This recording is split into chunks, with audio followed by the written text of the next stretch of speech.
క్రైస్తలో మార్చి 22వ తేదీ 2025. ఈరోజు దేవుని వాక్యం. ఉపకారమును ధర్మమును చేయ మరిచిపోకుడి, అట్టి యాగములు దేవుని.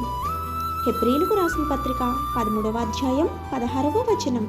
ప్రియమైన సహోదరి సహోదరులారా, మంచి చేయటం క్రైస్తవ జీవితంలో ఇతరులతో పంచుకోవటం చాలా ప్రాముఖ్యమైన విషయం. అది దేవుణ్ణి సంతోషపరిచే అర్థవంతమైన బలులుగా ప్రేమపూర్వక దయ, ఔదార్యం యొక్క ఆచరణాత్మక చర్యల ప్రాముఖ్యతను నొక్కి చెబుతుంది.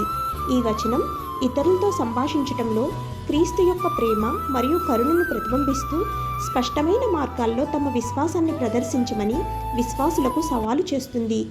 ఈ వచనంలోని ఉపదేశాన్ని అనుసరించడానికి మనం ప్రయత్నిస్తుండగా మన చర్యల ద్వారా దేవుణ్ణి గణపరచడానికి ప్రయత్నించే విధంగా ఉదార స్వభావం, నిస్వార్థత సేవ అనే స్ఫూర్తి మనలో పెంపొందించుకోవచ్చు. ఆమేన్. God bless you.